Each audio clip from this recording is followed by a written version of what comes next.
YCP హయాంలో TTD పరకామణిలో జరిగిన అవకతవకలపై SIT వేయాలని అసెంబ్లీలో జ్యోతుల నెహ్రూ డిమాండ్ చేశారు. గత టీటీడీ చైర్మన్ గా చేసిన భూమన కరుణాకర్ రెడ్డికి ఇందులో భాగస్వామ్యం ఉందని, దీంట్లో తాడేపల్లి ప్యాలెస్ కూడా లింక్ ఉన్నట్లు అనుమానం ఉందన్నారు.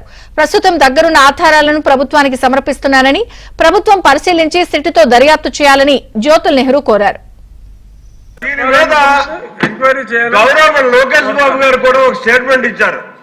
ఖచ్చితంగా ఏదైతే పరకామణిలో జరిగినటువంటి ఈ అవకతవకలున్నాయో వీటి మీద ఒక సిట్ వేద్దామని చెప్పేసి ఆయన కూడా దీని మీద స్టేట్మెంట్ ఇచ్చినటువంటి పరిస్థితి ఉంది అధ్యక్ష.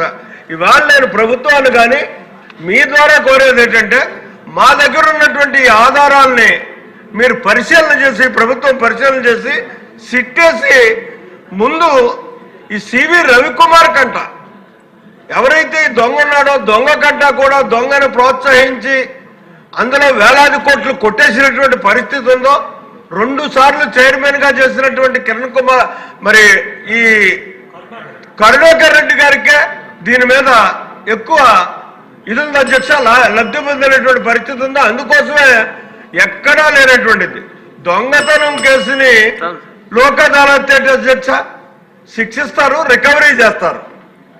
దొంగతనం కేసే డైరెక్ట్ గా లోక్ అదాలత్కి వెళ్ళిందంటే అందులో ఎంత ఇది జరిగిందో ఒకసారి ఆలోచన చేయండి అధ్యక్ష.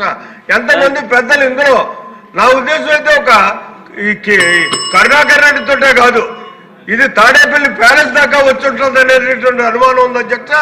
కాబట్టి దీన్ని మీ దగ్గరికి దీన్ని ఆసరాగా తీసుకొని మేము పరిశీలించే చేసినటువంటి ఈ రిపోర్ట్ ని మీరు తీసుకొని దీని మీద సీరియస్ యాక్షన్ తీసుకోవాలి. కనీసం సిట్ అయినా వేసి ముందు ఇమీడియట్ గా విచారణ చేయించాలని చెప్పేసి తమ ద్వారా ప్రభుత్వాన్ని కోరుతున్నాను అధ్యక్ష.